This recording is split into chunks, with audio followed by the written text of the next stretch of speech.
Bonjour, hallo, wir sind wieder beim Uranium Film Festival und hier ist unser nächster Regisseur und André ist derjenige Mensch, der uns diesen Film ein bisschen vorstellt und noch ein paar Fragen stellt. André Schneider, auch Filmemacher. Ja, ich würde euch das Ganze mal übergeben. Okay, also wir haben hier Larbi Bonchia. Bonsoir. Bonsoir. Très enchanté de faire votre connaissance. J'ai bien aimé ton film.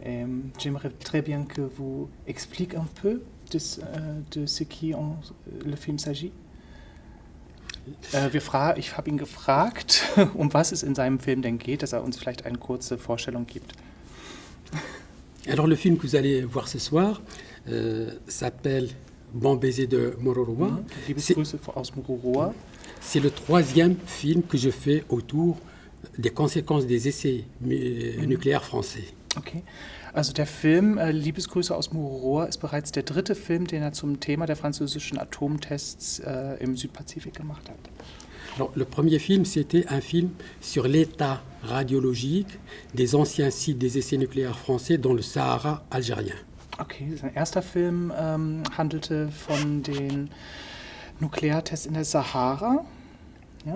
Le deuxième, Der zweite, c'était sur les tractations politiques, les dessous de table entre l'État français et l'État algérien. Pourquoi l'État algérien, en étant indépendant, a accepté que la France continue les essais nucléaires en Algérie jusqu'en 1966, alors que l'Algérie est devenue indépendante en 1962. Ich raffe es jetzt mal. Also der zweite ging eher um die politischen Verflechtungen zwischen Frankreich und Algerien und warum Algerien, ich habe die Jahre jetzt schon wieder vergessen, ich glaube es waren die späten 60er, sich tatsächlich bereit erklärte, die Nukleartests auf deren Landesboden machen zu lassen. Et le troisième, Et le troisième, il s'appelle donc Bon baiser de Mororoa, parce que c'est dans la logique de ma démarche professionnelle, parce que les Français ont commencé les essais au Sahara, ensuite après le Sahara, ils sont partis en Polynésie. C'était tout à fait naturel pour moi de continuer ce travail, d'aller en Polynésie pour faire un film. Et quand je suis allé en Polynésie, j'ai découvert autre chose. Ça veut dire que les essais nucléaires ont touché médicalement, ont irradié des vétérans, mais j'ai découvert que les vétérans qui sont irradiés, ils ont leur ADN qui est touché. Et donc, quand ils ont des enfants, ils passeront la maladie à leurs enfants et ainsi de suite. Oui. Voilà. Okay, ich versuche auch das mal schnell zu raffen. Also nachdem er sich mit den französischen Atomtests in der Sahara beschäftigt hat, war es eigentlich nur logisch, dass er dann den Weg weiterverfolgt, weil nach der Sahara war Polynesien dran, der Südpazifik dran. Und während seiner Recherchen hat er eben dann die Veteranen, die dort von französischer Seite stationiert waren, befragt. Und es ging dann in dem Film auch und vor allem um die Spätfolgen der Tests. Also die Leute, die damals im Büro dort gearbeitet haben und so weiter, die sind dann viele Jahre später erkrankt. Und nicht nur das, sie haben die Krankheit auch an ihre Familien quasi weitergegeben. Also Vererbt, ne? Vererbt, übertragen, ja. Ich habe auch noch eine Frage. Oui. Du hast den Film gesehen und stellst ihn heute vor. Ne? Ja. Kannst du auch ihm natürlich ein kurzes Feedback geben, was dich an diesem Film berührt hat? Ja, natürlich. Das hätte ich heute Abend sowieso gemacht. Oui, j'ai vu votre film, je ne sais pas, en juillet, je crois, et j'ai trouvé que le film était très, très simple et très, très touchant aussi.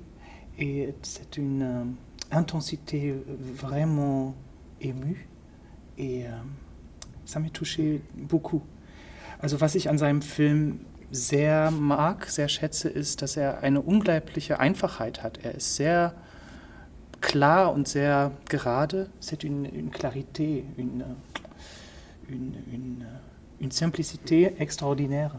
Aber eben durch diese Klarheit, diese Einfachheit hat er auch eine unheimliche Tiefenwirkung. Also im Prinzip macht er nichts weiter, als die Leute zu interviewen, die Leute da ihre Geschichte erzählen zu lassen, ohne viel Schnickschnack und so weiter. Und es ist auch sehr komprimiert auf, ich glaube, 50 Minuten, 53 Minuten geht der Film nur. aber der nimmt einen schon sehr mit. Also man ist hinterher doch, der Film wirkt nach. Ne? Der hat Ein kurzes Statement, dann müssen wir leider aufhören. Okay, Entschuldigung. Für ihn natürlich. Oui, j'ai déjà dit tout. C'est tout. C'est juste quelques phrases pour. Peut-être je peux, oui. Oui, vous avez envie d'ajouter quelque D'ajouter chose? quelque chose, oui. Oui. Ce que je fais en ce moment, moi ça fait 30 ans que je fais des films documentaires. Macht seit 30 Jahren Dokumentarfilme. Pardon. Et ça fait 10 ans que je fais des films documentaires autour des conséquences des essais nucléaires. Oh wow. Avant, je faisais des films, disons, des œuvres cinématographiques, artistiques, donc je peux me permettre d'être abstrait, de faire des choses que peut-être il n'y a que moi qui comprenne, mais c'est mon droit d'artiste. Maintenant, depuis que je travaille sur les essais nucléaires, je me dois d'être didactique, que n'importe qui regarde une seule fois le film comprenne. Parce que quand on parle des cellules, de la génétique, des irradiations, du génome humain, de l'ADN, c'est très abstrait. Il fallait avoir un effort fantastique pour rendre tout ça compréhensible. Et je pense que le film, je l'ai passé partout maintenant, il est compréhensible. Et ça, c'est déjà un objectif d'atteint. Parce que ce sont des documents, ce n'est pas juste un film cinématographique, ce n'est pas une fiction, ce n'est pas une œuvre d'art, c'est un film qui contribue non seulement à l'histoire, mais aussi à la mémoire. Il faut que ce soit transmis aux Générationen à venir. Ça, c'est très important, la mémoire de mon travail. Okay. Also ich versuche es nochmal ganz schnell zu raffen. Also er macht jetzt seit 10 Jahren Dokumentarfilme rund um das Thema Nuklear.